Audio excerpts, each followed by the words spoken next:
Bonjour.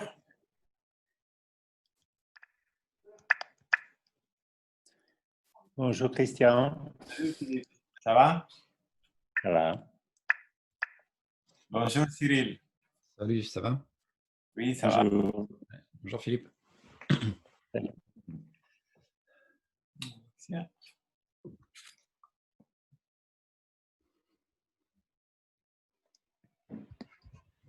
Il y a des sacrés échanges de mails cette semaine. Ouais, c'était très remonté. Hein. Ouais, Salut Alexia. Salut. salut. Salut.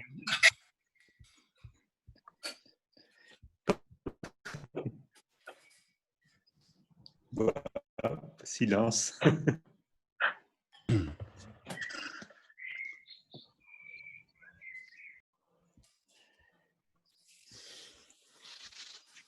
Ici, on a du soleil.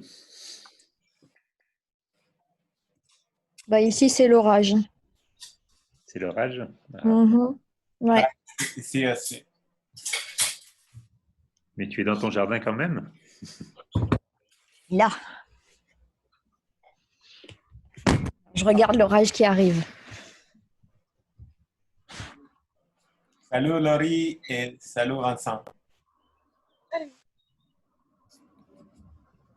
Yeah.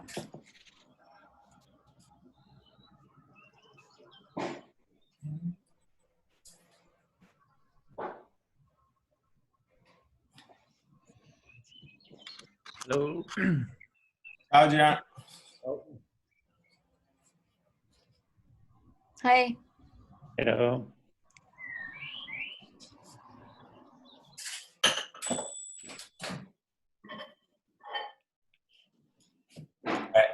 I suggest we start in at least 5. So Patrice is not coming. Patrice is not coming. Okay. Salut. So I'm going to prepare a coffee. See you in 5 minutes. You get one for me? If you come, yes.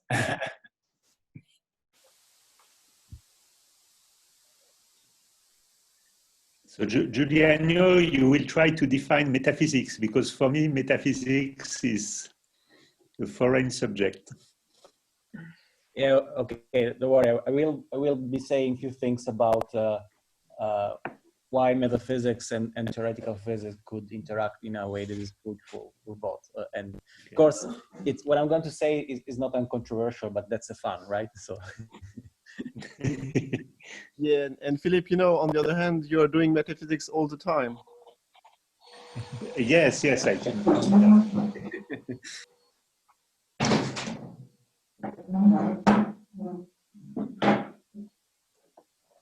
But as I wrote, I was not able to really sort out what is metaphysics and what is semantics. By semantics, I mean just analyzing the meaning of words.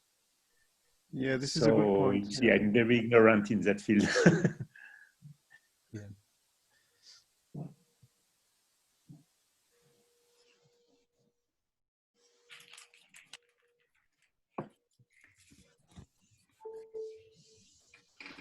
I read your last email, Philippe. I think you made a good point. But you know, sometimes I wonder, you know, like people always complain about whether a certain debate is about metaphysics or semantics. And if you think about that, the debate about whether a debate is metaphysics or semantics is also metaphysics or semantics. So, you know, it's, it's very hard to set the philosophy. But I used to think that, you know, I don't know what metaphysics is, but sometimes metaphysicians do useful things. So maybe semantics, I don't care really. Like we are interested in what there is in the world, not only in semantics. I think that's the aim here. Yeah. But so you know, as soon as the debate becomes purely semantic, it's a bit less interesting for this kind of audience, I guess. Well, if it's useful, you know, like I try to look at metaphysics as somehow regimenting some of the things physicists do. So I don't think you can do metaphysics without looking at physics. At least that's my point of view. Many people disagree. But since it's, you know, since it's regimenting, you know, the language, and I'm not really, I don't have problems with saying that some of the stuff metaphysicians do are in large part, semantics. But as far as it's useful, I don't know. I don't care how you call it. That's my point, basically. Yeah, that's the point. Some of it could be useful. Part of it could be a little bit less. Yeah, that's where people should disagree. Yeah. Mhm. Hi, everybody. Ciao, ciao Carlo. Ciao Mauro. Ciao Zoe. Ciao Lea. Ciao. Ciao. It has changed the attitude toward metaphysics, right? When I was a kid, it was a bad word in philosophy departments. It was an insult. I read you wrote an article somewhere. I don't know where exactly. Not so long ago, like saying, there's a difference between the attitude I have personally as a physicist towards philosophy and metaphysics, and the attitude you can see, for instance, in I don't know, Stephen Hawking books or. But that's a different. Yeah, that's a different. This is a different point. I mean, many of my colleagues think that philosophers are just silly people doing useless things. Some of us are. Definitely. It's quite. I mean, yeah. I mean, Hawking, Weinberg, people wrote very harsh things against philosophy, saying it's useless. I disagree entirely. But philosophy is not the same. I have a little quote on. This is something which was told to me by a Nobel Prize in Physics that I know pretty well.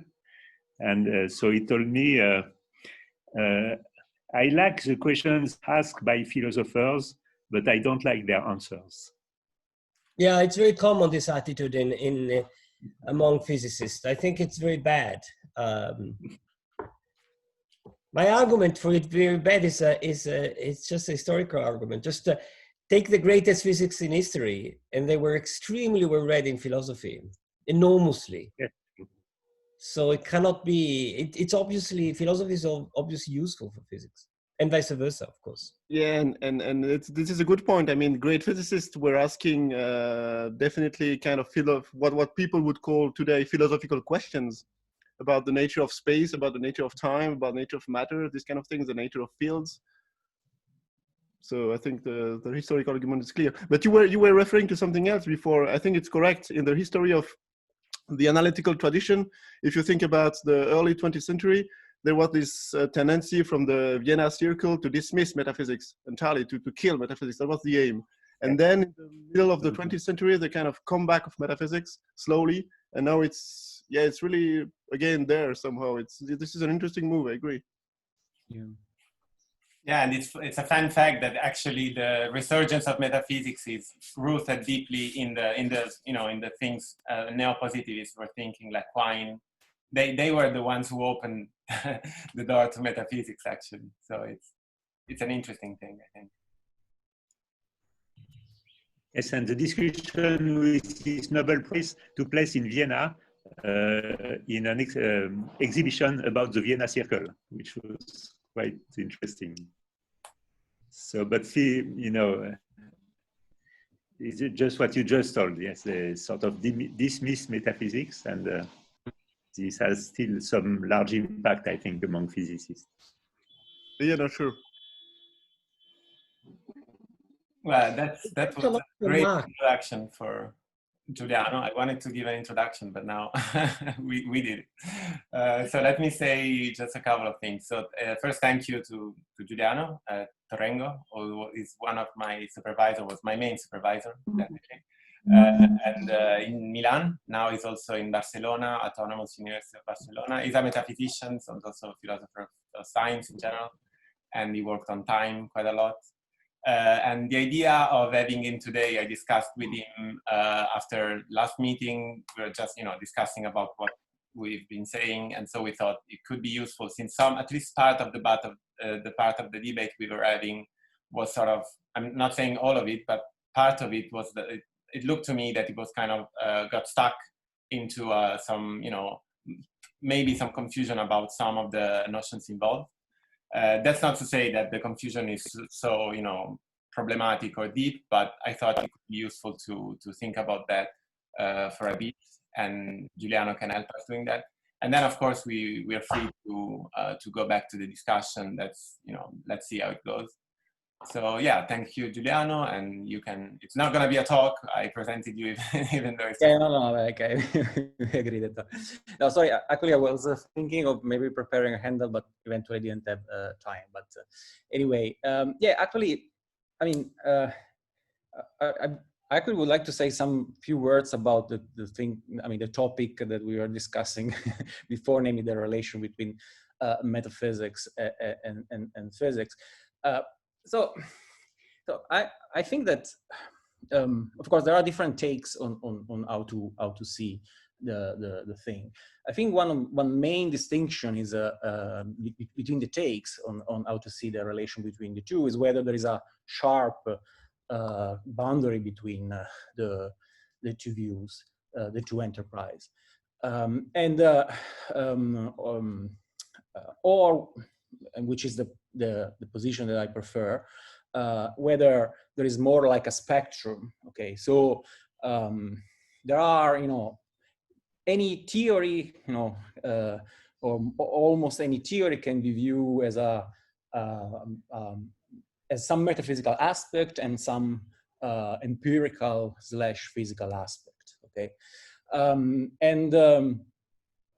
so I think that the position that posits a sharp boundary, I will not say much about that because I think that's very problematic to understand exactly where the boundary is. I think that would be sort of like a normative discussion. So why we should put the boundary here or there, and that's you know, on which reason. So which reason one should have to think that the norm should be here or there. It's very. I think this is hopeless as a debate. Okay, if you put it in that way. The idea that metaphysics and physics, including theoretical physics, are two different enterprises, but they can still interact with each other in an interesting way, and that there is no sharp boundary between the two.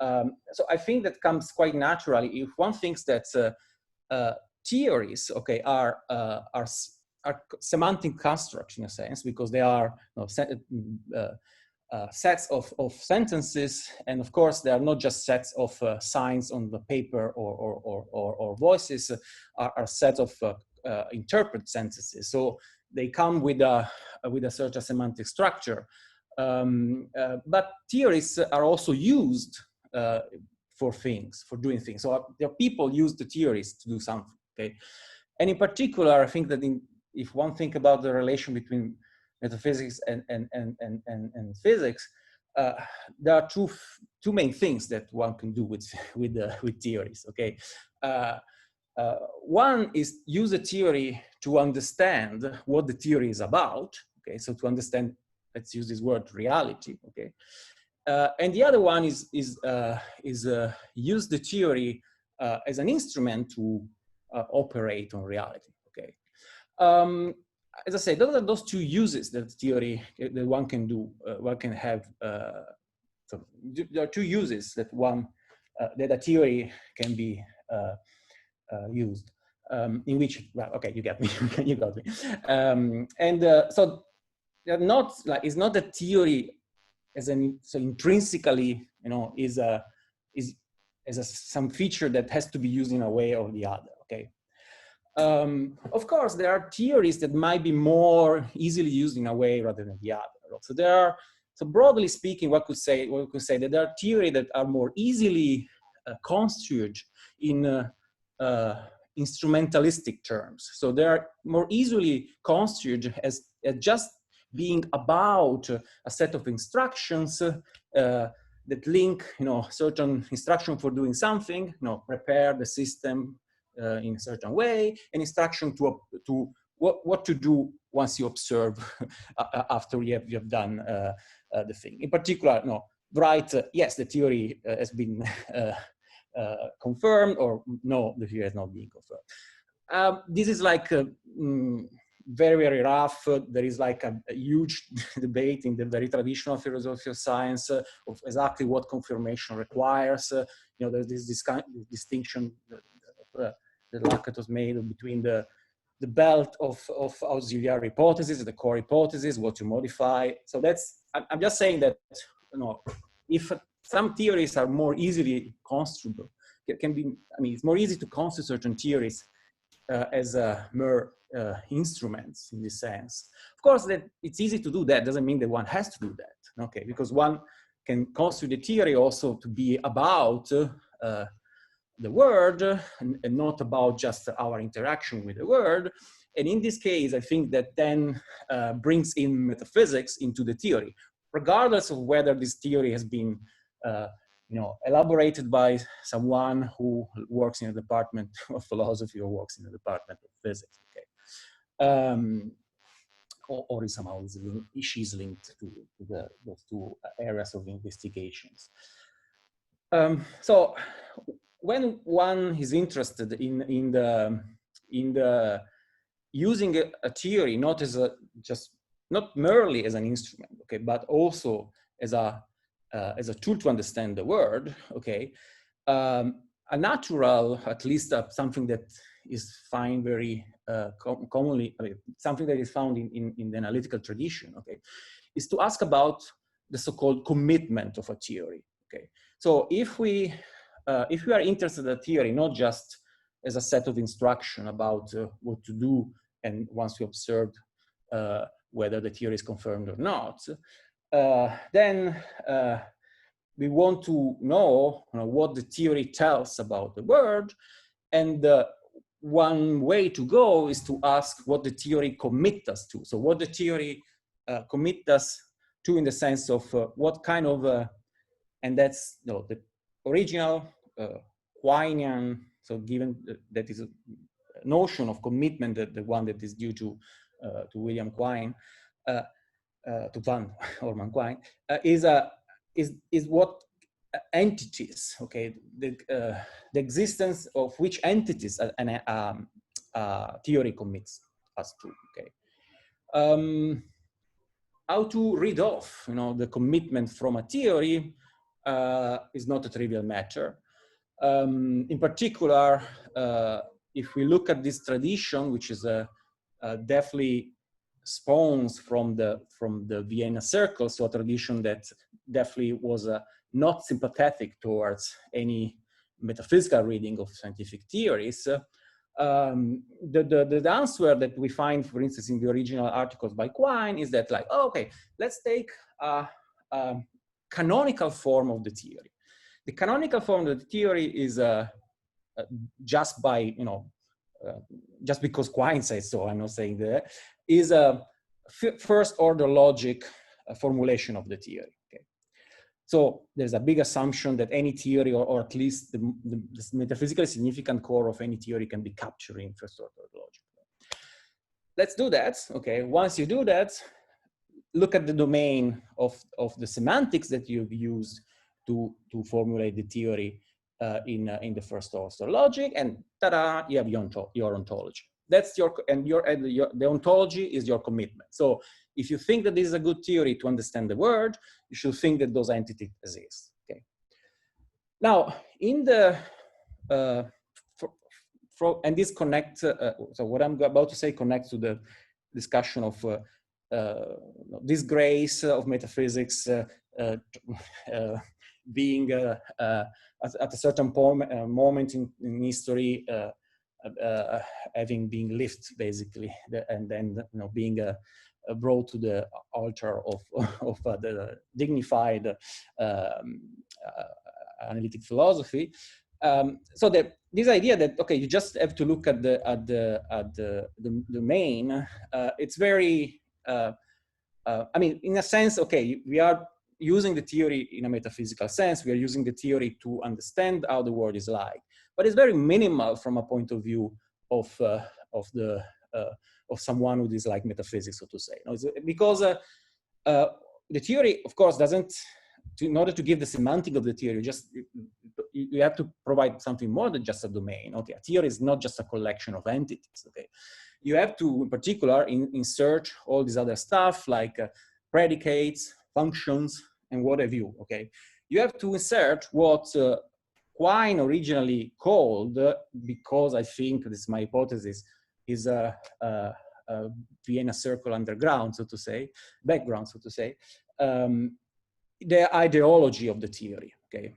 And of course, if you think about all these other things as ideology, and if you take the notion of ideology to be a very, let's say, subjective, okay, notion, in the sense of, well, not subjective in the sense of being really subjective to the individual, but at least, well, a very pragmatic notion. Like I would say that probably that's the idea. No? So the idea is like, so, well, the theory commits you to the existence of these entities. You know, if your theory talk about particles that are electron, you are committed to the existence of electron.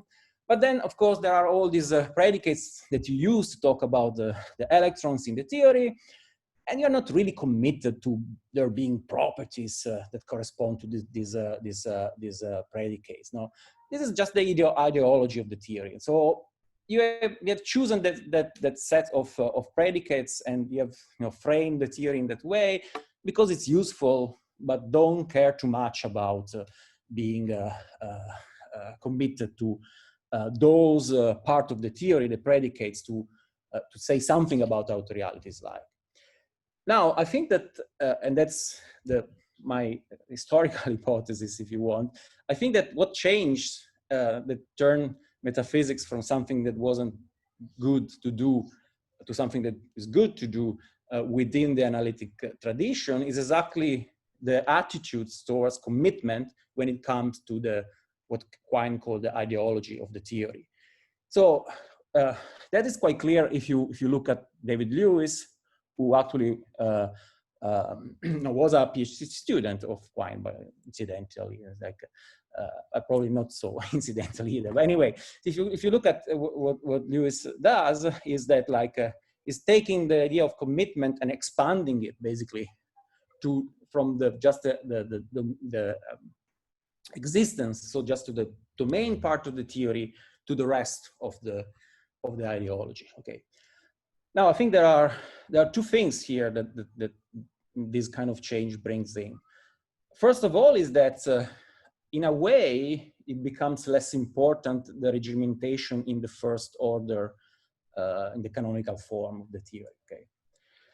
Because if all other parts of the theory bring some sort of commitment, maybe not commitment towards the existence of something, okay, but commitments towards, for instance, the reality having certain features, okay, or to use an expression by Ted Sider that goes exactly, it's basically the step further. Lewis, I mean, by his own admission, and of course, Sider steals the expression from Plato, that still tell you something about the joints of reality. This what Quine called the ideology is not just a pragmatic matter. It's not just the outcome of a pragmatic choice. Of course, any part of the theory, in a sense, is the outcome of a pragmatic choice. But then, if you believe that the theory tells you something about reality, and maybe you believe that because it has a explanatory power, and it helps us to understand better the things, then you are also committed. You also have a commitment to the fact that the predicates, the concept basically that you're using the theory, tell you something about reality. Maybe it doesn't. I mean, they don't necessarily tell you about the existence, something about the existence of stuff, but something about how reality is featured, so to say. Yes. So, and the second thing is that, so first of all, so the going to a regimentation in canonical forms is not so important. On the other hand, also the second feature is that then it becomes a bit more, if you want, a matter of negotiation between various options, what the best option should be. Okay, because in a way, once you make this step and you just like forget about if you just don't put all the commitment in the domain part, then it also becomes less clear how how to check the theory with respect to reality, in a sense. Okay, and this is why I think things like theoretical virtues become important to understand of a theory. It becomes important to understand what is the theory, what are the commitments of the theory, and at the same time whether the theory is a good theory, is a candidate for a theory that tells us how reality is like. So in particular, but that's I guess that's my own take on the issue. The explanatory power becomes crucial. Okay, because when we have so in the more philosophical part of the spectrum, okay, in which at this point I would put metaphysics, but also theoretical physics, okay, although a little bit on the left of the spectrum, if on the extreme left there is the super instrumentalistics ones, say. But on that part of the spectrum, okay, that's, you know, there are usually many competitors, okay. So you can imagine that we can have somehow a pre-theoretical grasp of what the target of a theory is. Okay, the theory wants to target this. Okay, and then we have different competitors, and how we select between the competitors, how we, you know, on which ground we discuss with respect to which is the best competitor. Well, given that there is a target of the theory, a very natural thought that goes in line with the idea that then we should look at the theoretical virtues of the theory and not just at the empirical adequacy, given that it is empirical adequate, of course, then is the explanatory power of the theory. Okay, if the theory allows us to grasp better, okay, to have a better explanation of the target, then we should go for that. What is a better explanation, of course, is in turn something that, I mean, is not trivial, okay? In particular, and that makes the whole things even more problematic, it's not trivial because something might be a better explanation because it integrates better with other theories, okay? And so, of course, you can start seeing that here there is like the ghost of holism, you know, lurking around, which might be a good thing, might be the best thing that we have, and so we should go with that. I mean, like I'm not saying that I don't want to be particularly atomistic with respect to the relation between theories and the world. So there might be something like a holistic presuppositions behind. But anyway, having said that, okay, then I think that having a look at what philosophers in this kind of tradition that doesn't ditch metaphysics as bad way of thinking, but because of the reason that I've just said. So I think that having a look at what philosophers said about, for instance, the nature of facts and the nature of events as candidate, you know, elements of a construct of a theoretical physical theory like Carlo's, but you know, as a construct not just of the ontology, a construct of all, you know, the parts that brings commitment, which might be also the concept, the conceptual part. Okay. Now, and that's why I think that probably facts is an interesting category. Okay, because in a way facts are unlike objects and events that are usually taken to be as individuals in the sense of what can instantiate properties and enter into relations. Facts are taken to be as complex entities, so as involving individuals instantiating properties and relations. Okay. So it's natural. So one could think that, you know, a theory brings in a commitment to certain kind of facts, even though the theory doesn't have the category facts, in the domain. So even though it doesn't quantify all the facts, so to say, okay, a theory can still talk about facts, even if no facts shows up as a subject matter of any of the sentences that the theory is composed of.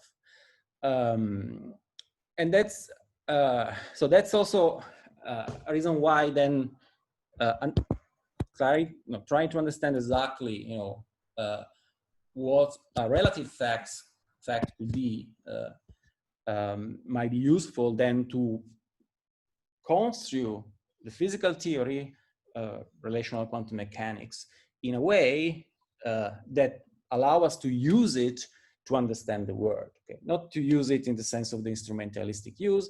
For that, as far as I understand, but of course that I leave it to the physicists, that's empirical adequate. So probably you can pick up Carlo's theory, but you can pick up also Philip's theory, and you're gonna end up with the same kind of instrument for dealing with the world. Maybe not, and then there are also these further differences. But even if it's so, there's still question is about which theory is better for a use of the theory that see it as a tool to understand reality rather than to interact with reality. Okay, I don't know, maybe if someone wants to say something, then I can go a little bit into the more. I have a question if I don't. Yeah, go, Carlo. I wanted to. Yeah, about this general part. I don't want to sidetrack at all the discussion, just in case you have an answer to that. Let me formulate this way. Can you help me place what I think in the context of what you said? Okay. Mm-hmm.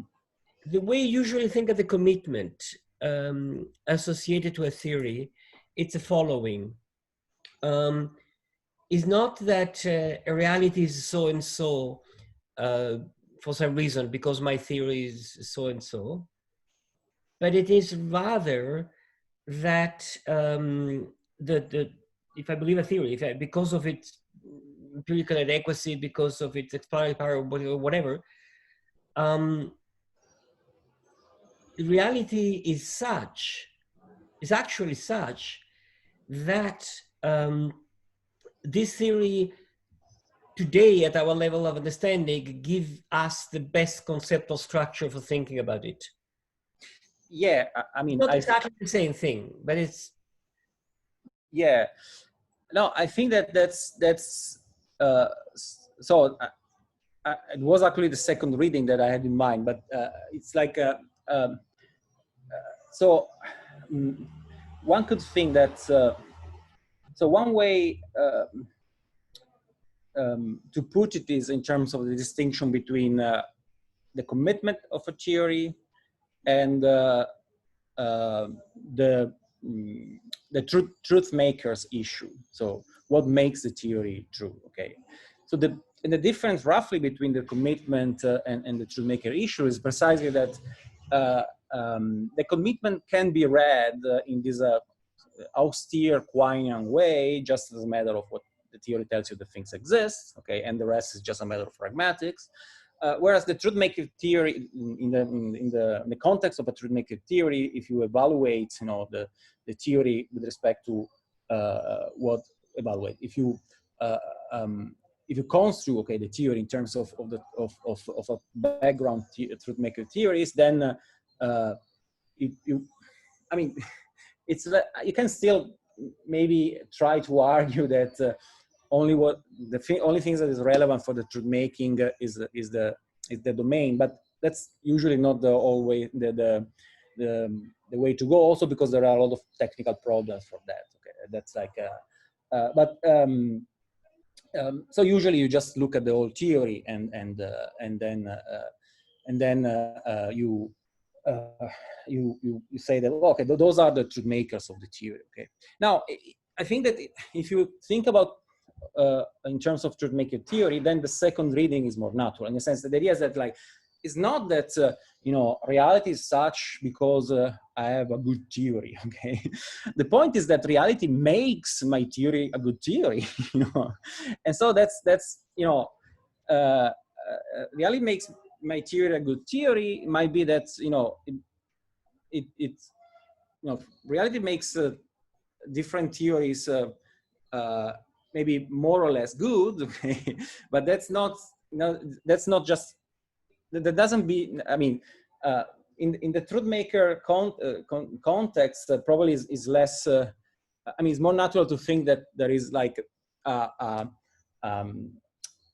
an approximation that the theorist gives. Okay. So you look at what is the best approximation through the truth maker thing.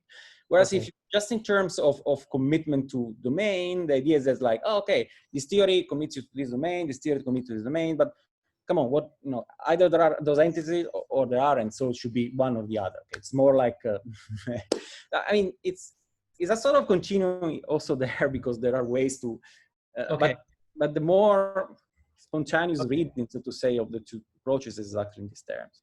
Thank you. Yeah, I have a question or remark also. You don't speak at all about mathematics, but for instance, what we learn at school is that what matters for physical theory are basically mathematics and experiments. The ontology is not important and it is mostly arbitrary. This is what I learned as a student. You may think about the universal wave function, about you know, relative facts, absolute facts, modalities, whatever you want. It does not matter. What matters at the end is just mathematics and experiments. So this is a very pragmatic view.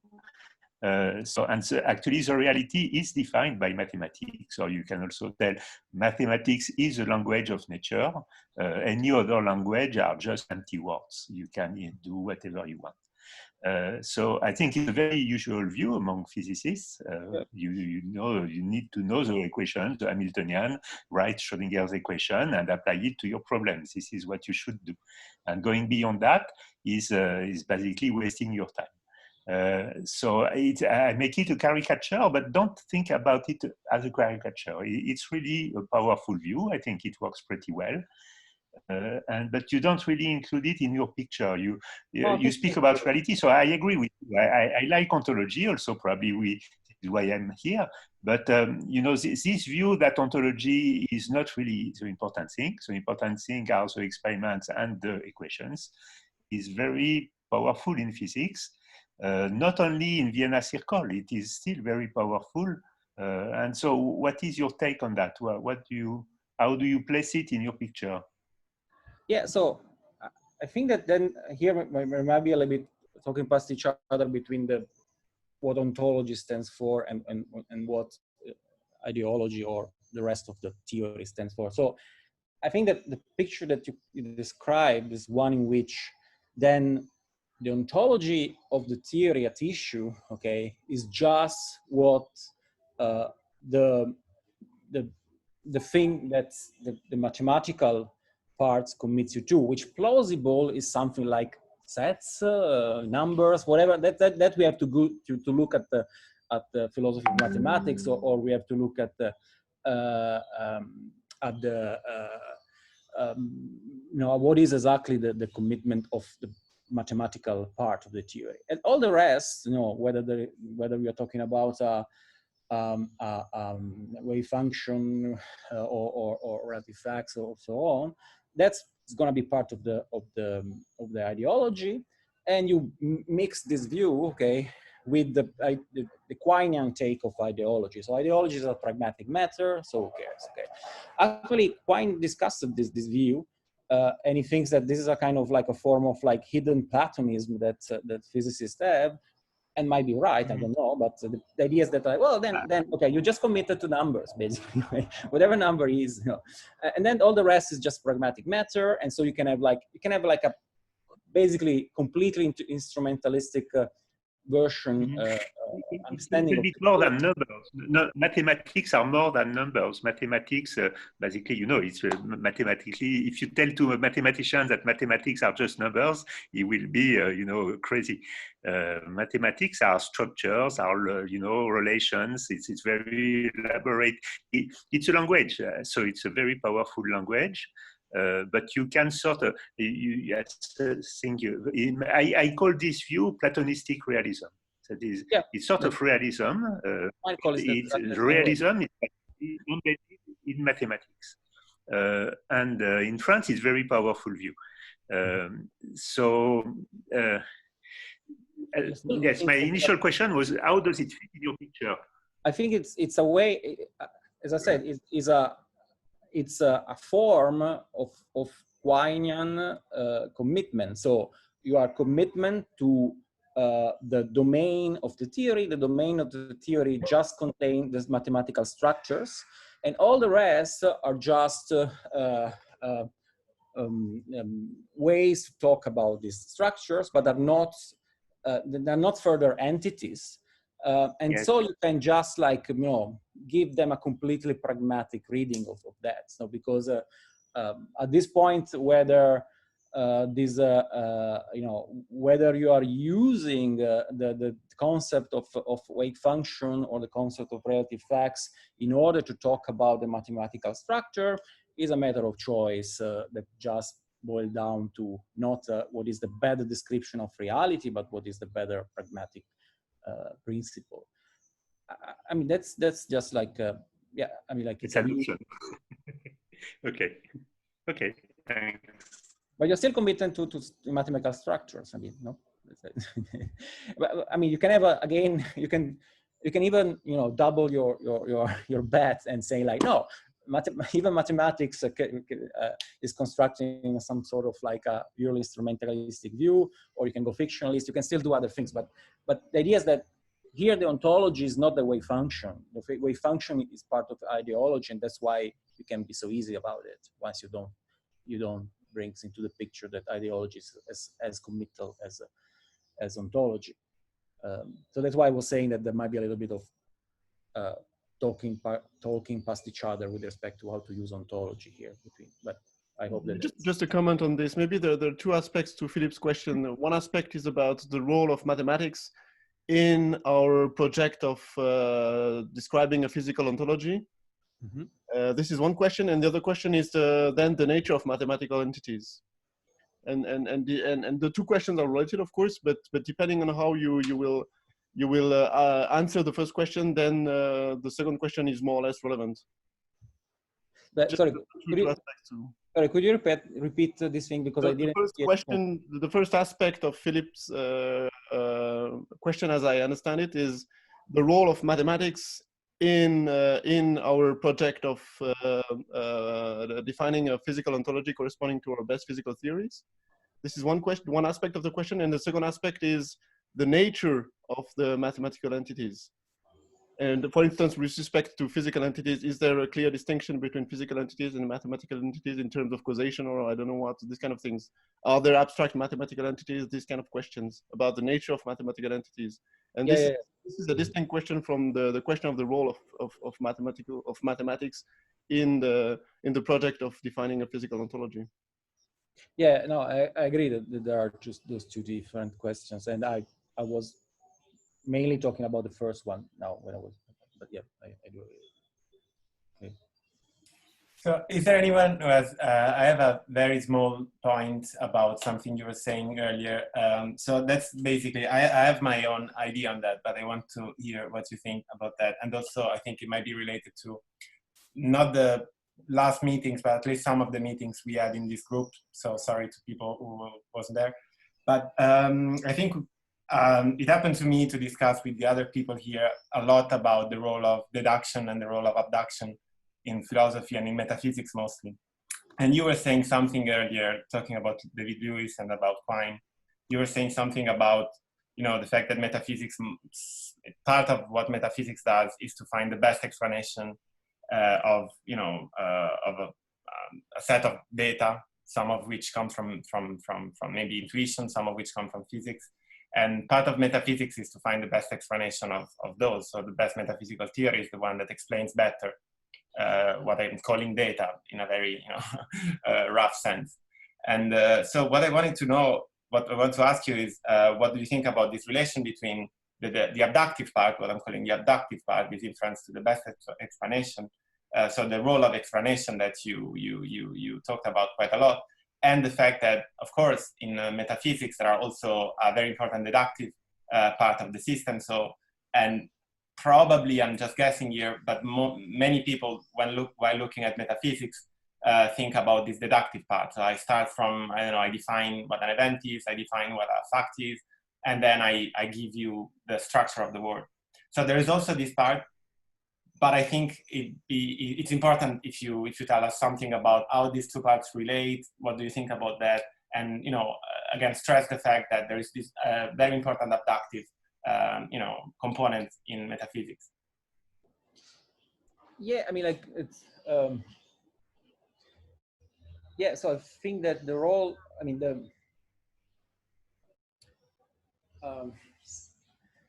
so if I understand the question, that so the abductive part would be why. So basically, okay. Okay, I think there are two things here. One is whether the only reason to believe a metaphysical theory is of abductive nature. So it's the only reason that I have to believe in metaphysical theory is because the theory best explains something, which I think that one could. That one doesn't need to go that way. No, I mean. There might be other theoretical virtues from explanatory power that are relevant as well, and it might be a trade-off between those and that. No? For example, I'm very sympathetic to the idea that anyway, even for metaphysical theories, empirical adequacy is important. The point is that very often we don't know exactly how to check the empirical adequacy of an empirical theory, but we might discover things later on that provide us natural interpretation of the metaphysical theory. Okay, so an example that I sometimes do, which is like I think is a good example because it's an example in the other direction, not in the confirmation, but of the teaching the metaphysical theory. So take the racial theory that we had at the end of 1800s, the 19th century, and unluckily also the beginning of the past century. They were like metaphysical theory about the nature, okay, of individuals, of human individuals, okay. Then genetics kicks in, and of course, per se, there is no relation between essential racial, so the racial theory based on the idea that there are essences of individuals and genetics. But genetics provide a natural way to interpret this metaphysical theory by saying, oh, okay, then the essence is encoded somehow in the DNA. Okay. Cavalli-Sforza arrived and showed up that that empirical construct of the theory is crap. So we have no reason to think that there are essences, racial essences in that sense.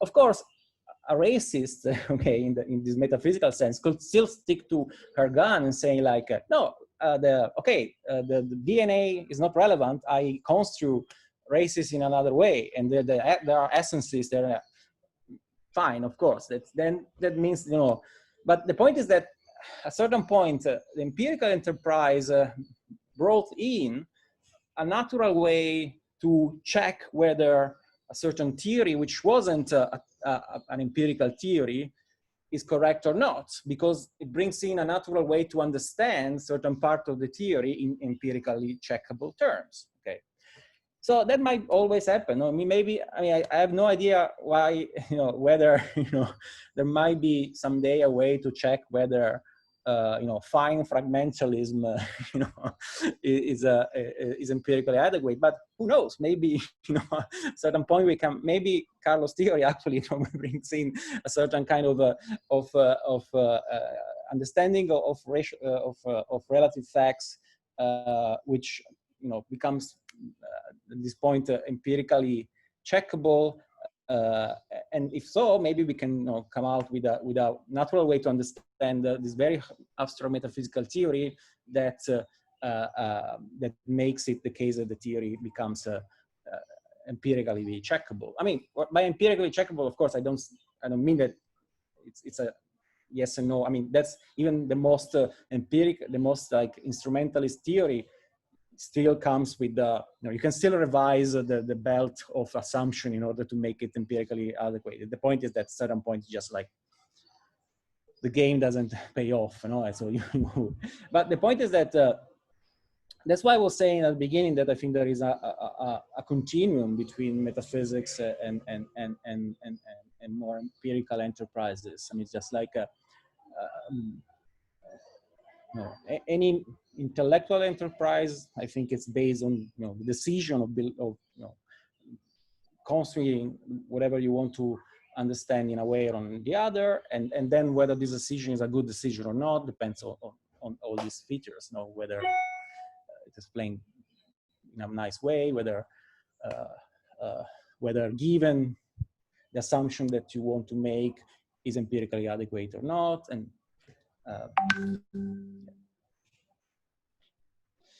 okay, was that fact? Yeah.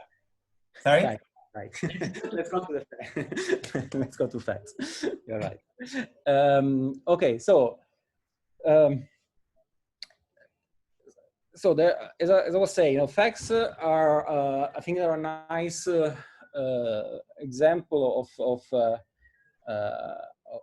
metaphysical category that can be useful in this particular case. Okay, because they don't necessarily come with the domain of the theory. Okay, so you might think that the theory, commits you to certain individuals, and among those individuals there are not facts. Okay. But if you think that also the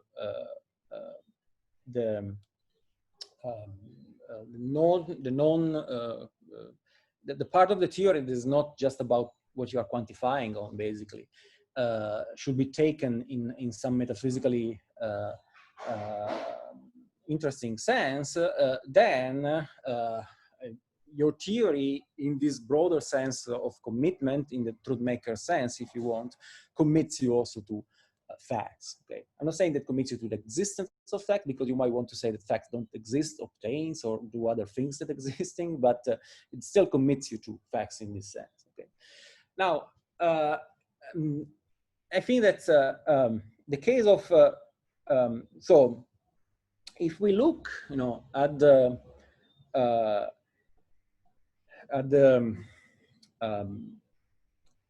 so if you look explicitly at the semantics that we use for a theory that talks about facts, okay, even in this sense, then the idea that facts is something relative is actually, I mean, in the traditional sense, I mean, if you want the normal, the handbook way to go, if you want, is actually to start with the idea of a relative notion. Okay, why? Well, because the idea is that you have, so facts don't correspond to singular terms. Okay, they correspond to whole sentences. Okay, so they, what in terms of the truth maker theory, the idea is that, like, if you think that this sentence is true, then you should put in the world this fact that makes it true. Okay, and then so in this sense, the whole sentence corresponds to a fact. Okay, and it's not just an individual term that corresponds to a fact. Now, normally, okay, you want to have a language that is rich enough in your theory to allow you to variate, okay, the evaluation of certain sentences with respect to parameters, possibly, for instance, possible words. If you have modal notions, if you want to say that something is, so if you want to say not just that P, but also that it is necessary that P, a very common way to go is to allow the evaluation of sentences in general of your theory to a parameter which is a possible word, and then construe it is necessary that P, as in every possible word, P is true. Okay. Is it possible that P in at least one possible word P is true? That's the very basic stuff. No? So it is very natural to understand the evaluation of sentences relative to some parameter. Okay.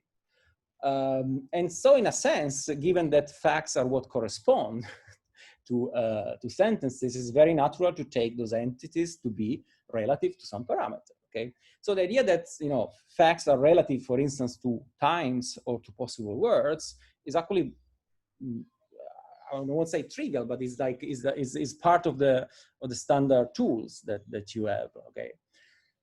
The point is that those evaluation points are not all on the same ontological boat, so to say. They're not all on the same, well, at least metaphysical boat. They don't have the same relevance when we use the theory to understand how the world is like, okay? Because it's very normal, for instance, if you think about those parameters possible word, you know, to think that one is the actual word and the others are ways, you know, that the word might have been, okay? What is the ontology of those ways, or how do we understand the possible words is another history. But the point is that if you want to, you know, if you are interested in what the theory tells about reality, then you might use this relative notion of facts to make sense of certain notion, like tense notion or modal notions. But then, you know, you have to look at what is the case at the relevant parameter, the actual word. And for time is a little bit tricky because it might be the present time, but it might be also, you know, the whole series of time. And so in this case, you have a more radically relativized notion of facts still in the theory simplicity, so to say.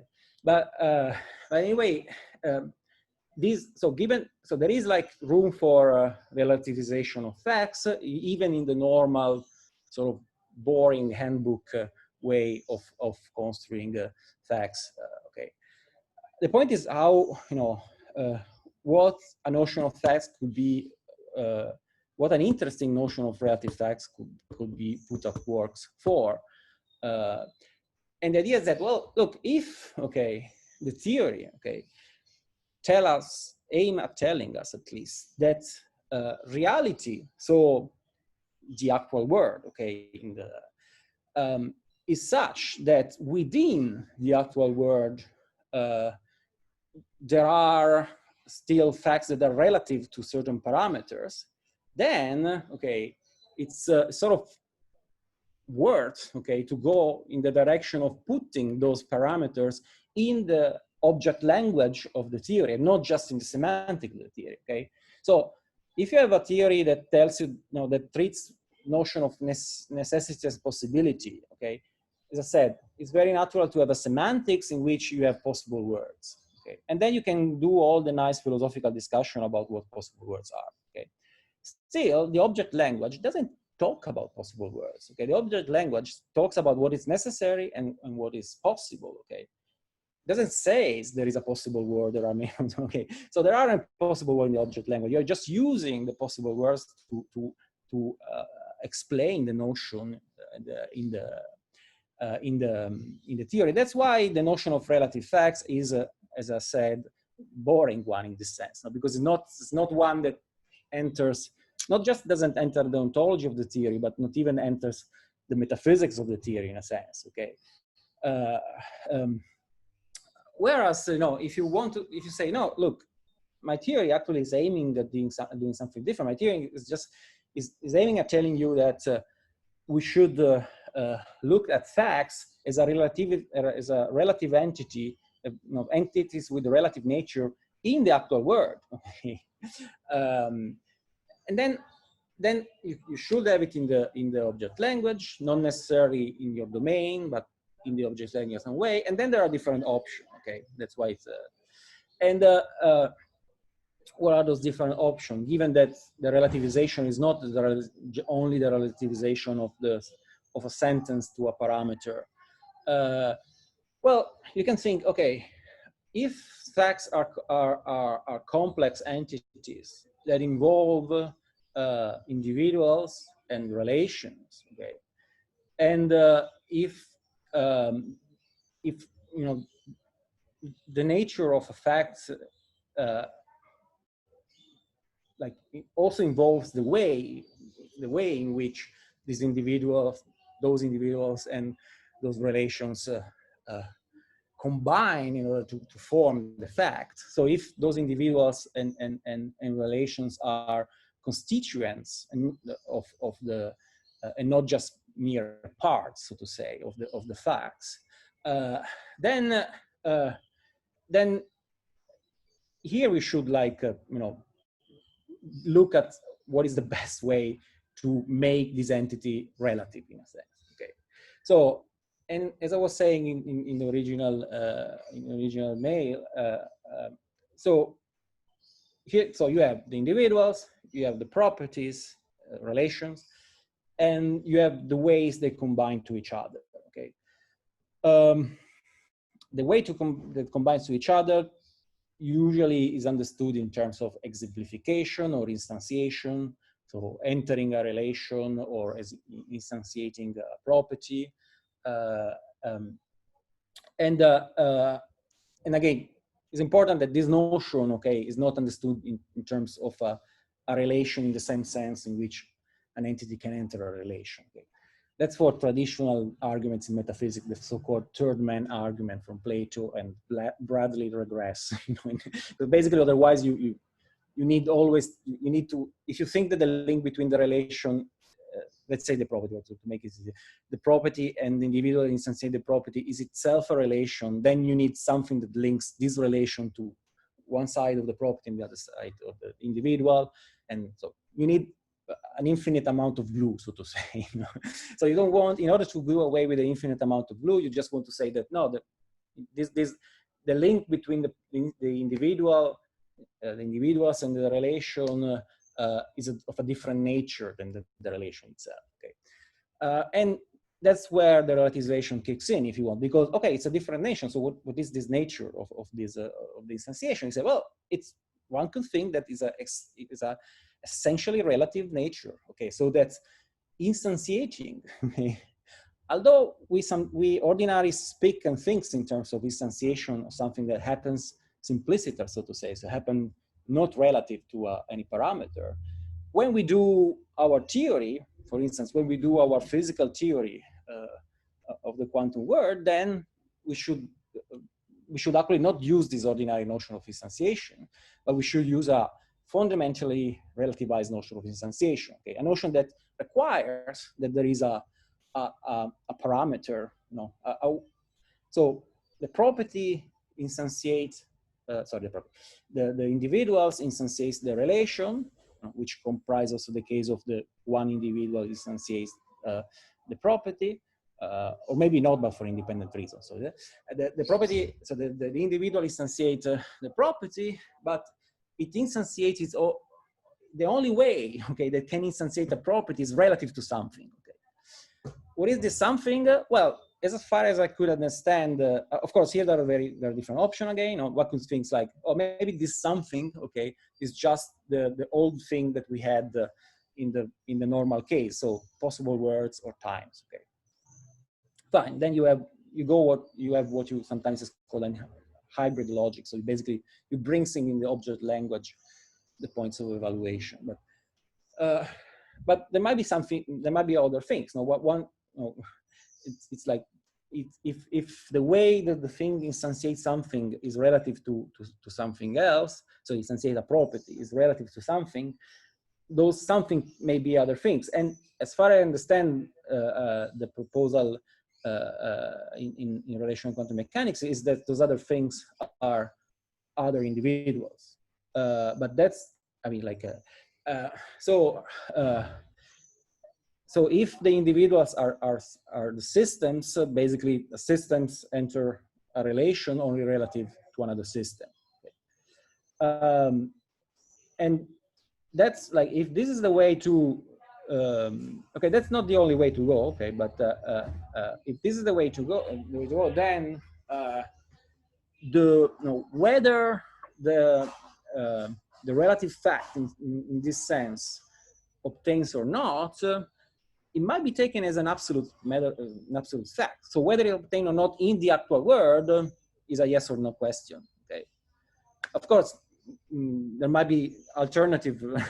The word might have been different, so it might not obtain in this sense. But well, sorry. So in this sense, it obtained not only relative to a possible word, but that's not the interesting fact. No, the fact here is whether relative to the actual word it obtains a simplicity or not, and it does in this view, because the fact is a fact that involves not just the entity which instantiates the relation or the property, but also some other entity, which is the entity relative to which the instantiation happens. Okay, that's like so it's a fact that is either in the actual world or not. Full stop. But so what is what for? No, for what is? I mean, the entity that is for which doesn't make sense to ask whether it is or not in the actual world is just an abstraction. Okay, it's just take the relative facts, bracket the entity relative to which the instantiation link obtain, and this thing, call it maybe unrelativized facts. Whether these things obtain or not, there's not just an answer yes or no with respect to the actual world. You need to add a parameter, and the parameter in this sense is one for another entity, the system. Okay. Something similar happens if you go also with a slightly different direction. You think that like, oh, look, the instantiation link is just one. It's not that instantiation is relative to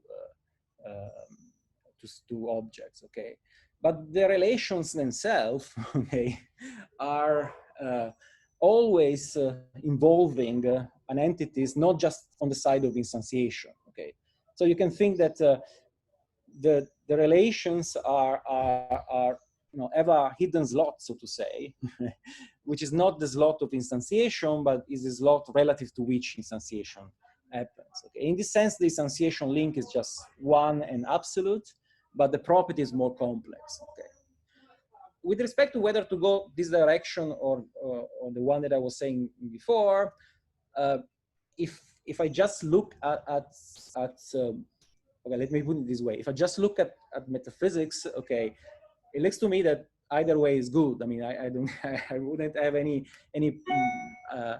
preference in the sense of one is more explanatory than the other. Okay, but that's why the interaction between physics and philosophy is interesting. I think that probably there might be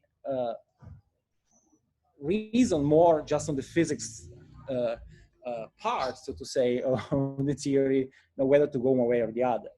For instance, maybe one way is a more natural generalization of something that is already well established in physics and you do want to ditch. I don't know. Or maybe because actually it's more explanatory going one way or the other with respect to some part of empirical evidence, which I have no idea of. As I said, I'm a metaphysician, so. But the idea that I think it's interesting to see these different options, to see whether, what is the best construal of the physical theory if we have in mind the understanding of reality, and if understanding of reality is something that we gauge on the ground of some theoretical virtues. Okay. The third way to go, and then I stop, is to actually think that it is the entity that instantiates what is fundamentally relative. Okay, so the instantiation link happens or not simpliciter, so to say, either is there or not.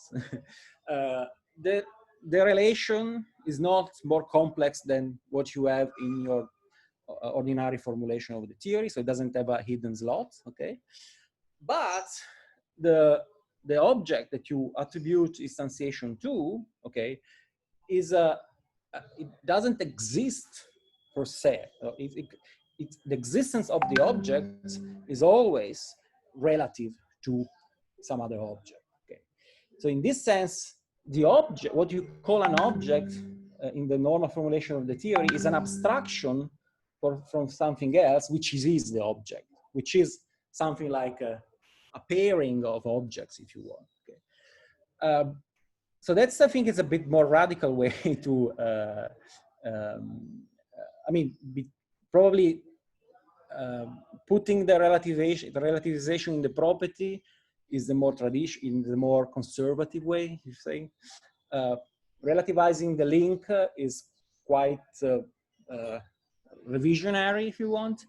Relativizing the object, in this particular case, I would say that is one of the most radical way to understand the relativization. That's not always the case. For instance, if you think about relativization to times, there is a perfectly respectable theory of persistence of object, which is called perdurantism, according to which, you know, individuals are fundamentally relativized to times, in the sense that individuals are temporally extended and they have temporal parts, and temporal parts basically are individual relativized to times. Okay, but relativizing individual to other individual, that's at least as far as I know, that there's no explicit formulation of this idea in the metaphysical tradition, although of course metaphysician comes out with all the crazy views, so probably someone has came out. But yeah, what okay, I see Vincent, but just let me finish this thing. What I want to say that so I call it radical, not much because it's not. I mean, it's like it's uncommon, so to say, but I call it radical because there might be sort of a technical problem here, in the sense that if you so if you relativize to individuals the individual that instantiate the relation, they enter the relation that instantiate the property, then you need some way to distinguish two levels of individuals, in a sense, because I mean, I mean that's just a thought, and I should think more about it probably. But so the idea is that how you individuate the individual that forms the basic couple, so to say, okay? Because you want to say that they are just abstraction from those basic couple. So you probably have to go with these relativized individual as simple entities. So you need to have them as your primitive, and then somehow, but that might be a bit difficult to do technically. I mean, it might be a little bit tricky, but anyway, I stop here. Thanks. Okay, so I think Vincent has a question. Carlo also has a question, and Alex. A short question. Thank you very much, Giuliano, for this. Very interesting. Where would you? It makes me really think about this whole structural realist or structuralist tradition in recent metaphysics of science. So where there have been also a whole discussion about purely relational individuation of objects, and there is this worry of circularity, which is linked to what you just said. And then there are various solutions there, but there is a kind of fair consensus that there is a consistent way to make sense of purely relational individuals, and including their relational identity in a way. And so, where would you put this kind of approaches in your categories? Yeah, I mean, like, yeah, of course, I was thinking about this kind of problem in the traditional discussion of structuralism. I don't know, my sensation is that actually there might be a further problem here. So even if you, have solved the problem of, because I mean, the problem of structuralism is to say, like, look, we have this theory that talk about these entities, but then the entities that actually the theory talks about are just structures. So if we want to have the individuals that are basically the point, some joint in the structure, so to say, then we need a way to understand those as depending on the structures rather than the way around. Okay, there are different proposals, and let's say that we solve that. Okay, I still think that then in this case, the proposal of having relative facts where what is relative is individual, okay, I think it still leaves open that even if the individuals are individuated structurally in this way, the theory tells you that those individuals are relative to other individuals. And then maybe you can apply again the very same strategy or some version of the very same strategy and solve the problem. Fine. Still, you are applying it again. It's not the original solution, to say. So you're just like using the pattern again. And then I don't know. There might be further problems there in the sense that here we want in the object language the theory to talk about entities that are actually just abstraction of this complex.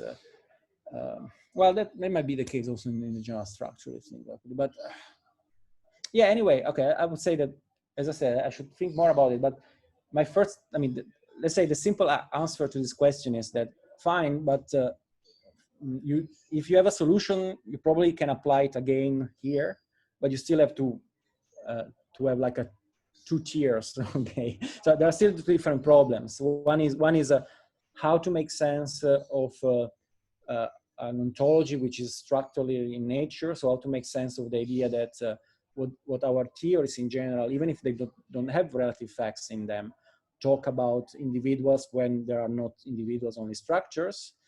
And the other question is how to make sense of fundamentally relativized individual in a theory that has relative facts. And those are 2 different questions, even though the solution may be carried out with the same pattern.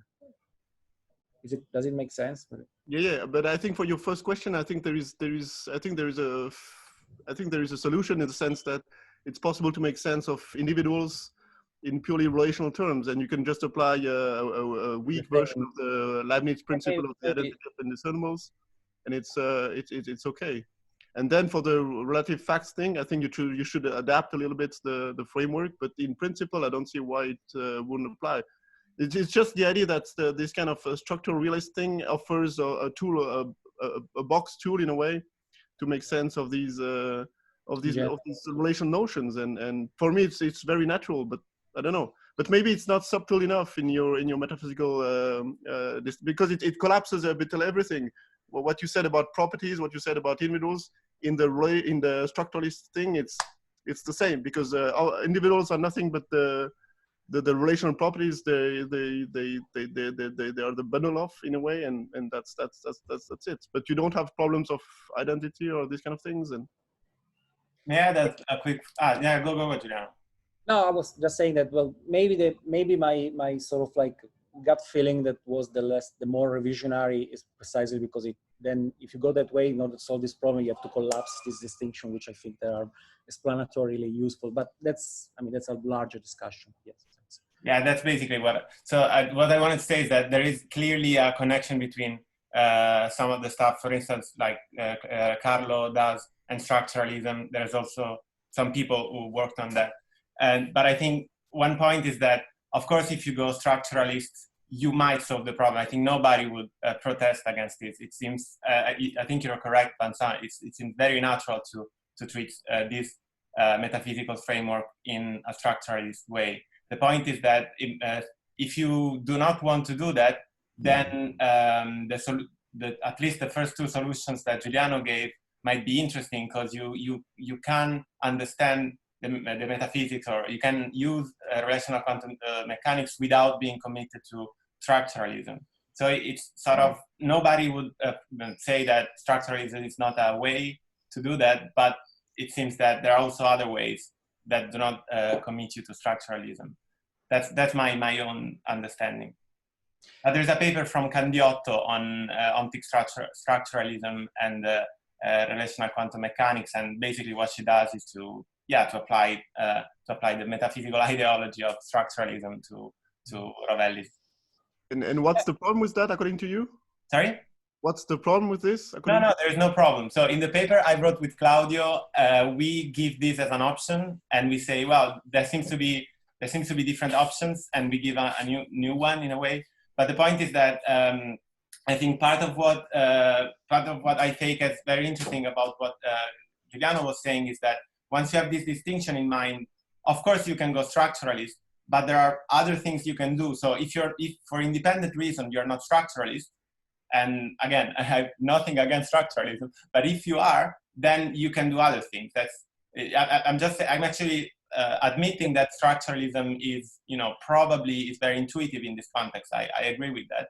But for instance, I like metaphysical indeterminacy, and the point is, if you buy into some, novel ways of understanding what a relational fact is, then you don't have to be structuralist, and still you can understand perfectly how relational quantum mechanics is realist.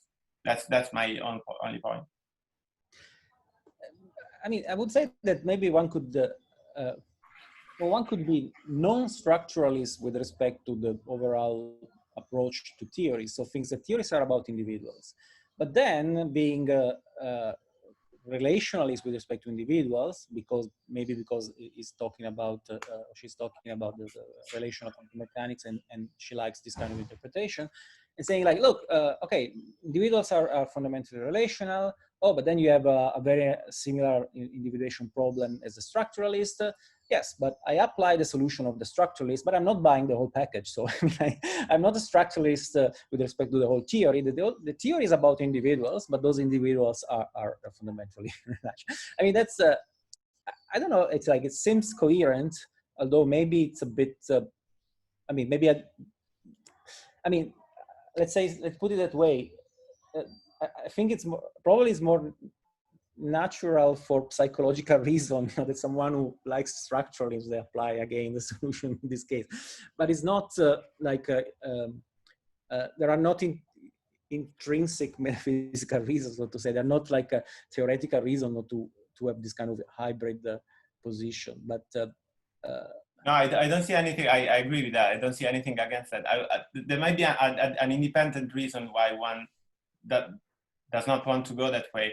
And again, in the paper, we say, well, okay, within Rovelli, Carlo interpretation, you try to understand those instantiations of observables, values of observables in this relational fashion. And then there's an issue that is a completely different issue that I think is a metaphysical issue. Can I talk about, and Carlo recognized that, can I talk about individuals and observable when they are not instantiating observables or values of observable? That's an issue, right? And if you take the first two options you gave earlier about how to relativize facts, in what sense facts are relative, then it seems to me that you can still say, yeah, well, they exist. Okay, I can talk about non-interacting systems. They exist. They do not instantiate property. They instantiate dispositions. They do what I like to think. They instantiate both properties at the same time. But if you take the relativizations of facts in this very radical third sense, then it seems to me that even the individuals do not make sense before the instantiations, right? That's the idea. So you're basically saying, well, this issue cannot have an answer because that's my metaphysics, and it might be what Carlo has in mind. But again, I might buy his interpretation without buying the way in which he interprets his own work. And my own understanding is that it's better to take, to try at least to address this non-interacting systems issue from a metaphysical perspective. And the third option would not help me doing that. But maybe you disagree with that. Maybe you think that there is a way to do that, even within the third option. And I don't know. I don't see that, but yeah, maybe I don't have fun, imagination enough. But I don't understand the claim, because in as far as I understood Carlo's position, it's basically all facts are relative, no? Yeah, well, facts, yeah, but again, yes, that's correct. But again, there's a level of that Giuliano explained very well of what we think about facts, that it's an ideology in a way, it's not in another way. And there is another level of commitment, and they can go hand in hand perfectly. That is about the entities and even the properties. And then the issue is, well, even though all the facts are relative, and the way in which we try to reconstruct relational quantum mechanics is basically by putting the relativization in the quantum state. So we say it doesn't make sense to talk about a quantum state if there is no cut, if there is no target system and system to which a system to which the system is relativized, the state is relativized. So even if you read the formalism that way, and even if the facts are all relative, there is still the level of commitment about individuals and properties that is independent from that.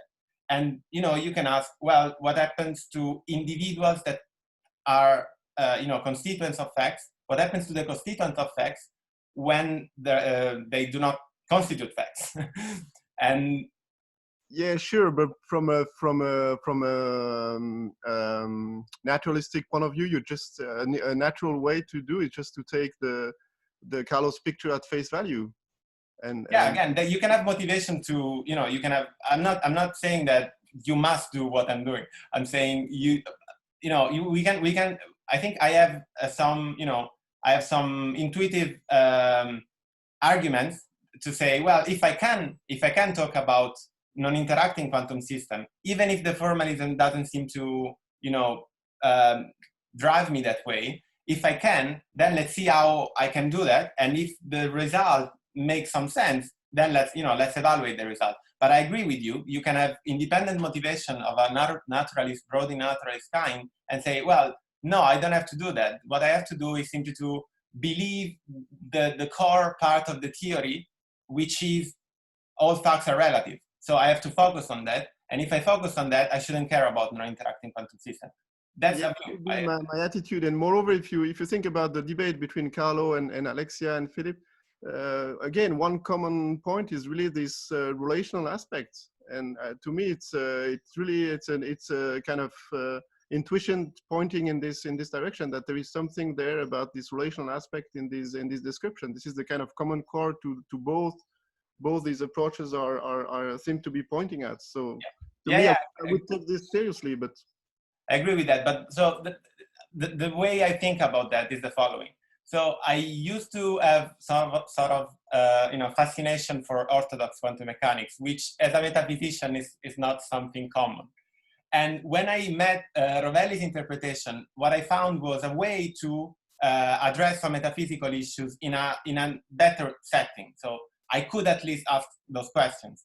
Of course, you're right. So if you take the main lesson of both Carlo and Filippa and Alexia to be this relational nature of facts, then you're right. But if you start from a different perspective and you try to say, well, how can I make sense of orthodox interpretation and still ask questions like, what happens to systems when they do not interact?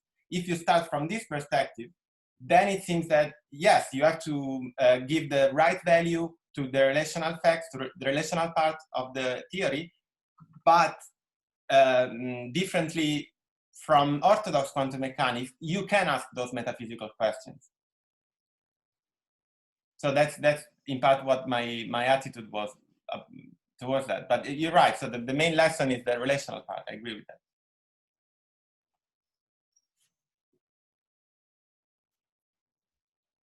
So well, we still have a bunch of time. So if anybody wants to either, yeah. Just a couple of comments. Nothing very very deep or very extensive. First of all, thank you, Giuliano. This was extraordinarily useful for me. I think I followed in spite of being a physicist, and I enormously appreciated it. And even more this last minute's discussion with Christian and Vincent was very, very clarifying to me. One of the reasons this has been so clarifying to me is that these different alternatives that you've put on the table have all been in my mind, and I've been oscillating between these.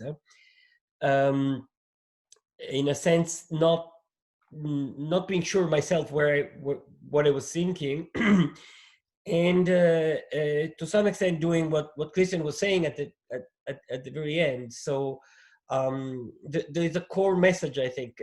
Quantum mechanics, the one way of addressing the measurement problem is to think relational in this way, and that's a core result. But then how do I understand that in more general philosophical terms, it gives me alternatives. It leaves me space for alternatives.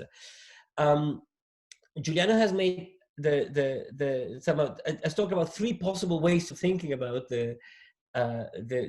where the relational aspect is, what is relative here, whether the properties of the link, the instantiation, and then this third sort of stronger idea, which you were debating at the end, which is the object themselves relative in some sense.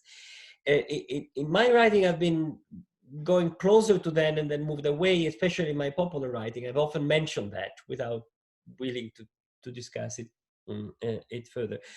Of course, there is this beautiful paper by Candiotti who tries to frame all that in structural realism, sort of Lediman and company. And there's also Mauro Durato has basically argued about around similar terms. I agree with Vincent. It's perfectly reasonable. It makes sense. Of course, it makes sense if you are a structural realist, if you like structural realism, if you want to go that way, and you have all possible reasons to go that way or not. I myself like structural realism, but I have a sort of, but not as a philosopher. I have a sort of resistance of the idea that, all right, we have find out which one is the best primary object to think about. It is structures, and then we go from there. It seems to me that then it's weak. It's weak for various reasons, which I don't want to go into. So it's super interesting, but if anything, this third possibility, the objects themselves are relative. If there's one thing that has fascinated me, let me just put in parentheses. It's Giuliano said is never really being seriously implemented in philosophy. There is Nagarjuna, there is Indian philosophy, which is all about that. And I was totally fascinated by Nagarjuna because that's a radical relativization of objects. Not by just saying, all right, my object is a structure, but is really saying that any object, but Nagarjuna is much stronger, anything you talk about, it just depends on something else. So it's an option of extreme relativization in which every single thing you're talking about is actually depending on something else. You give up the idea of finding your primary ontology.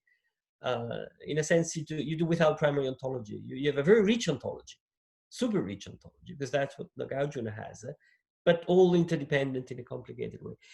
But that's a radical way. I love it, but I will not be able to defend it, to articulate, to go seriously. More on the other extreme, more less radically.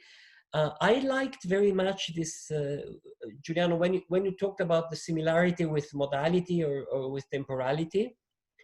And in fact, I think this is a remarkable idea because to some extent, it seems to me what quantum mechanics is telling us is there is another dimension of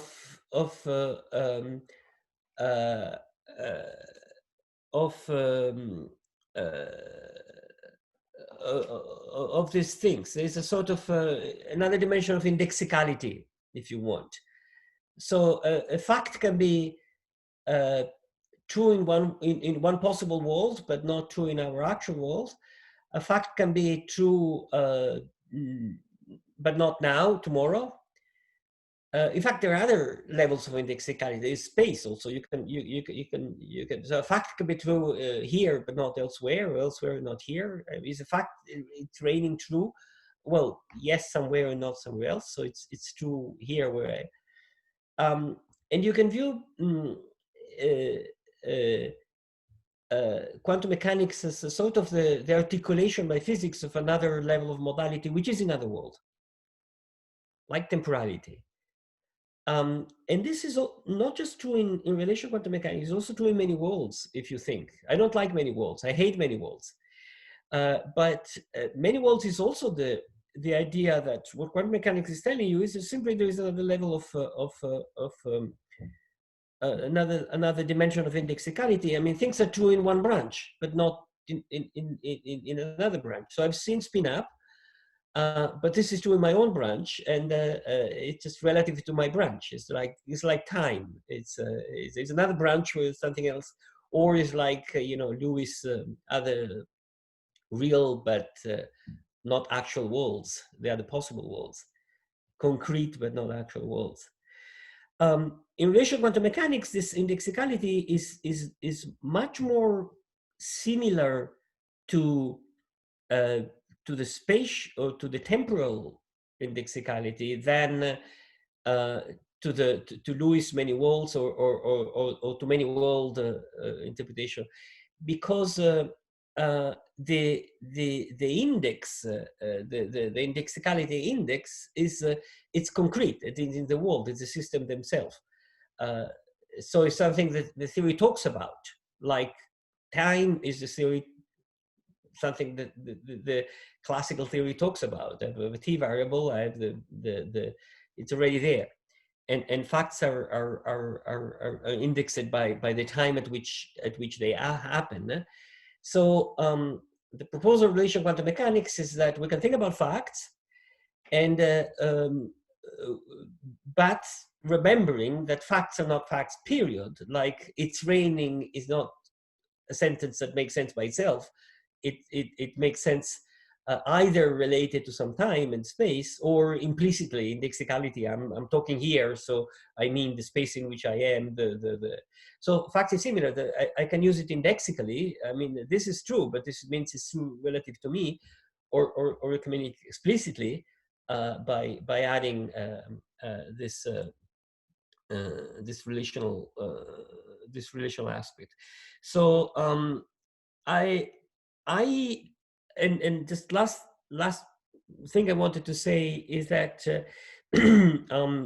the idea of using the word facts, it's recent for me, but I've been struggling around to find the right word since the very beginning. I've used quantum events. I used the measurement outcome in the most in a generalized sense.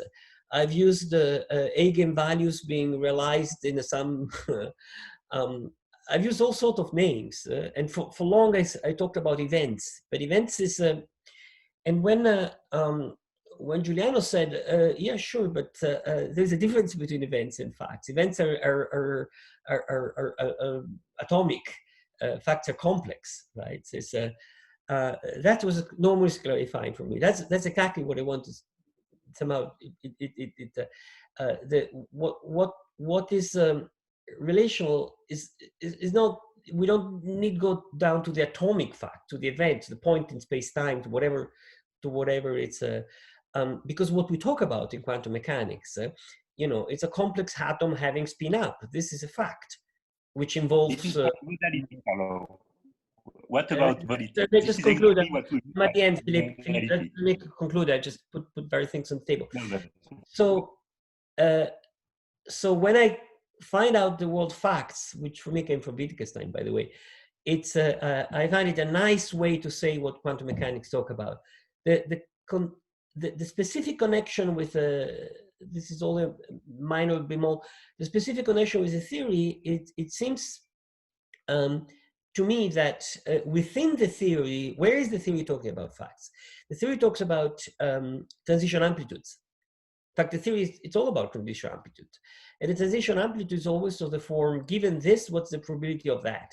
Well, this and that are facts. Given spin up in that direction, in the z direction, what is the probability of spin up in the in some theta direction, which is cos square of theta half or whatever. So the facts are the entries of the probability amplitudes that you can compute in the theory, and viewing these facts not as absolute but relative to the system where they're realized seems to me the main message of quantum theory. All right, so I've gone through the full set of reactions to what you guys said, and I want to thank you very much. Thank you, Carlo, for the comments. Also on behalf of Giuliano. was also saying tech. Okay, Philippe had I think a comment if you want, Philippe. I would like to, I'm a very concrete guy. I like examples. So I would like to come back to my stuff, yes. So I just try to illustrate what was said by Giuliano. So I will, but I need two kinds of entities, so or individuals or whatever. So one of them is our drinks. So drinks are whiskey, wine, water, Perrier, San Pellegrino, they are drinks, okay. And I have another type of individuals, which are cups. In order to drink your drink, you need a cup, and there are all kinds of cups, okay. This sounds like fine, okay. And now I want properties or facts. So as a property, I will take the shape. So, and the fact is having a shape. Having a shape is a fact, okay. From what I read in Plato stuff. So, okay, so now if I tell something, my whiskey has a spherical shape. Everybody will think I'm completely crazy. Or if I take my San Pellegrino as a cylindrical shape or pyramidal shape, it will make no sense. Now, if I tell my whiskey in a cup has a spherical shape, then this will get a meaning. This is a fact, that is, if I put my whiskey in a whiskey glass, it will have a cylindrical shape. So now I replace my whiskey by system, my cup by context, and my shape by modality. And this is exactly what we mean. That is, in order to get a shape or modality, a drink or system needs a context or a glass. So obviously the shape is already in the glass, but the system that is a drink has no shape by itself. It has a shape only within a glass. So now if you want to put facts in a relative or absolute, so clearly these are the shape of the whiskey in the glass is an absolute fact. Now in terms of relative facts, the trouble is that there is no relation between the whiskey and San Pellegrino. It will not give a shape. And if you take a glass cup and a wine cup, it will not work. So there is a relation, but the relation is always between the drink and the cup. So you get a construction, I don't know. So my question was simply, does that make sense to you? Because this is exactly what we mean. After that, you have also quantization, etc. But you see that the shape, the fact of having a shape appears to the drink only within a cup. And this is what we mean. So is it good metaphysics or bad metaphysics? It makes sense. I mean, it's acceptable metaphysics. So, I mean, from what I see, so there are, you are simply like enriching, so basically your framework is one in which there is a partition in the domain of individuals. And this partition is like, it's not arbitrary, somehow is part of the thing that your theory tells about nature. Of the universe, yes. Yeah. I need whiskey and a cup to have a drink, yes, okay. Yeah, okay, exactly. You need this partition between individuals, and you have like, and this partition is relevant, I mean, it's important within the theory as far as I understand, because when you relativize the obtaining a certain relations or properties, like having a shape, then you need individuals from particular part of the partition. So you need an individual from the part of the cup and an individual from the part of the liquid. Okay, so you can combine Coca-Cola and mug. You can combine Coca-Cola and wine glass, but you cannot combine Coca-Cola and milk or wine glass and whiskey. That's my point. Yes. Yeah. So fine. I mean, if that's make perfectly sense. It's something that that can be formalized in a way. Can be you have just types, for instance, of variables. One that range over a certain kind of individuals, and the point is whether as far as I understand, the discussion, so this capture this higher level idea of relative facts that is shared both by you and Carlo's theory. Well, in Carlo's language, it would be stable fact. You see, this is I think with Carlo, we agree on this stable fact. So having the whiskey in the glass would be a stable fact for Carlo, and for me, it's a modality. The issue is a relative facts. This is a problem, because Carlo wants relative facts. In my example, relative facts would be between Coca-Cola and okay, you can get Cuba Libre, this is Coca-Cola and whiskey, but this is not the point. I want a shape. you see the issue. Okay, I see. Well, then I guess that so I'm just saying that both Carlo's way and your way are way that makes sense, you know, within a metaphysical framework. What is the way to go cannot be just something that metaphysics can solve, unsurprisingly in a way. Would be like what I'm saying is that metaphysics may be helpful because it makes the construct of your view more precise, and so it might be useful to understand whether certain of your claim that, oh, this theory is better because of that is correct or not, because sometimes you can my way of understanding it is that Carlo wants what I call universality. He wants a single kind of objects, and then you have only different facts, relative or stable, between all the same kind of object, which are all quantum objects. In our view, we sort of split the universe. This is true between quantum systems and contexts. So contexts are made of atoms, but they are, you see, the whiskey and the cup are all made of atoms, but it does not matter. But what matters here is that the cup is solid. It has a shape already, but it's not the shape of the whiskey. And the whiskey gets a shape only in the cup. So you see, so I need both. So with different they have different roles. Yeah, I think that, okay, maybe this is a bit rough, but you are complicating, so to say, the structure of the domain, and Carlo is complicating the structure, well, either of, well, in one of the version, again, the domain, but complicated in another way. Anyway, Carlo is complicating some other part of the theory, let's put it that way.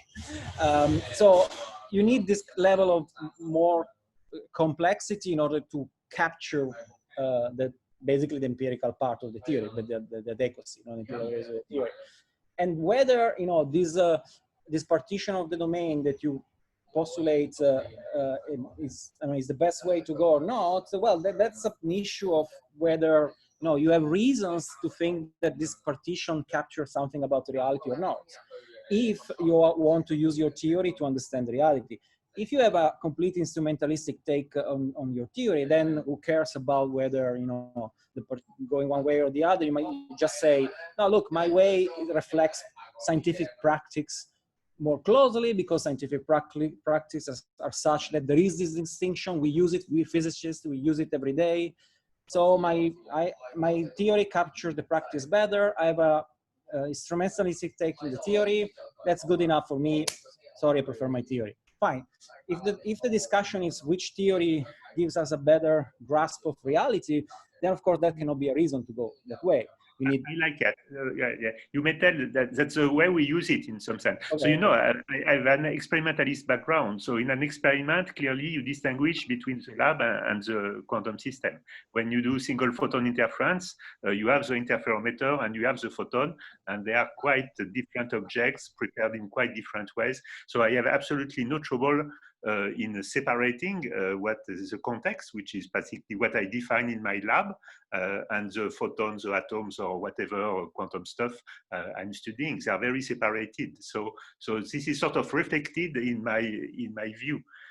So maybe Carlo has simply a much more abstract theoretician view, where he cares more about the unity of the world rather than about the separation. Would you agree, Carlo, on that, or? Yes, yes, 100% with what you said. Yeah, I mean, yeah, Let me put it this way: I'm Italian, so my preferred drink is it's olive oil. So if I take a drop of olive oil and I let it fall into your whiskey glass, South of Italy, Carlo. That's south of Italy. But I like very much olive oil. I'm crazy about olive oil. I have always several bottles at home. so the drop of oil will have a shape in a container, which is your whiskey now. Ah, yes, that's good. Good remark. So now, well, of course, these are analogies. It's not. So exactly. So as I think Giuliano said, very very nice. I mean, in a context in which you make experiments, the distinction between what you call the context and what you call local system is extraordinarily sharp and clear and clean all the time. And in fact, you work with it in a very my aim is to it's, as you said, trying to be much more abstract and more general, and find a possible understanding of the world where this distinction might be unified, in the sense in which the whiskey can be contained in the cup and can be the container of a drop of oil into itself.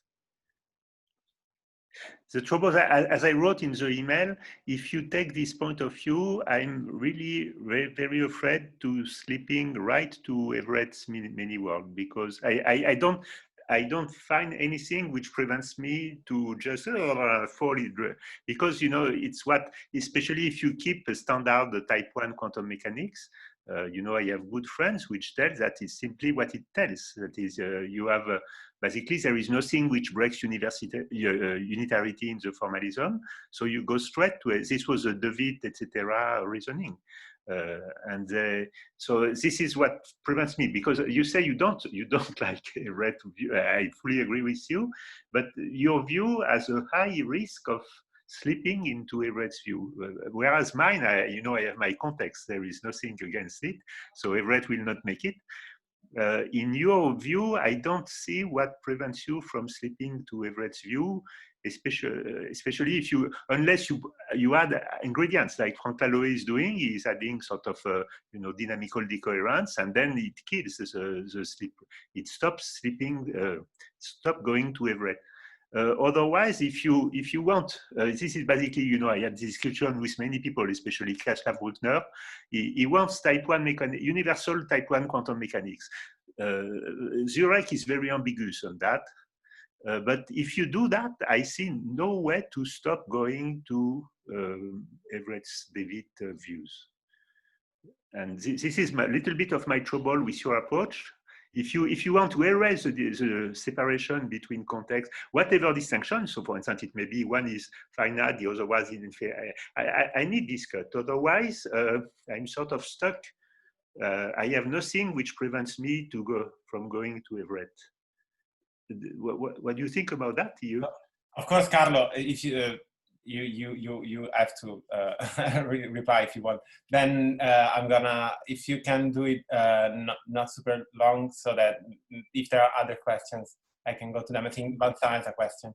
Sorry to ask you this, Carlo. We have discussed that a lot, so I wouldn't go back into it. I think that relational quantum mechanics is very different from many worlds.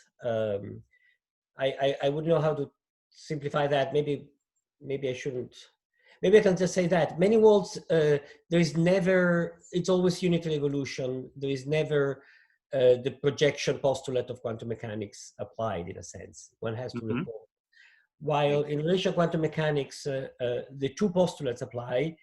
The unitary evolution apply with respect to third system, the projection postulate apply with respect to systems involving interaction. And this distinction is possible precisely because factor relative. But this is, I mean, I think all the people here have seen the arguments on one side and the other in various ways. So I think it's clear. Could I just add a comment on this? Or sure. Maybe would you agree with the following characterization of your difference very, very quickly? The challenges you face, Carlo, is maybe to articulate a kind of super radical ontology in a way. And the challenge of CSM is rather to articulate the ontological meaning of this demarcation of this difference between system and context. That would be the way I see the challenges you face, the respective challenges you face. I agree, and also I might want to add. So it looks like it might be a worry that the same challenge that CSM has on one end, the same challenge that CSM has, looks like the same that Copenhagen quantum mechanics says. So in this sense, I think it's very important what Philippe and Alexia says about CSM2 and these other parts of CSM, because in that sense could be an improvement with respect to Copenhagen. But on the other end, yeah, I think Carlo, just commenting, I think Carlo made clear, at least to me, why there is a difference between Everett and his view. That doesn't mean that they share some problems. So maybe what Philippe sometimes think about while saying that is that some of the problem that relational quantum mechanics have and some of the problem that Everettian quantum mechanics have are similar, and therefore it looks like somehow they are the same. It's true that they share some problems, but they have also completely different structure, I believe, and different problems. So Everettian clearly have a problem with probability, which obviously Carlo doesn't have, for instance, and that's a huge difference already. Just commenting on what you were saying. Okay, for me. We did it. That's I'm very happy about that. It took us only 8 hours, but we made it. So yeah, I think we should end with this note. So let me thank Philippe and Alexia, Carlo, Giuliano, all the four of us, and also everyone who was here and was very patient. So thank you everyone once more, and see you next week. I'll let you know what we're gonna do. Probably we're going to change topic, but who knows, maybe not. And have a nice weekend, guys. Thank you. Thank you, Christian. Thank you, everybody. Bye. Bye-bye. Bye-bye. Bye.